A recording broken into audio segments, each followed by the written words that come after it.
was mir Hoffnung gibt,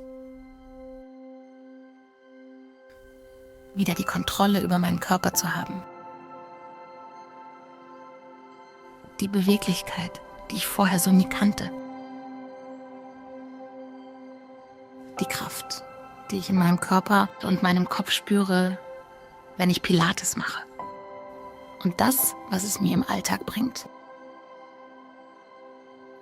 Ich fühle mich endlich wie ein Mensch, der auch kann, was er will.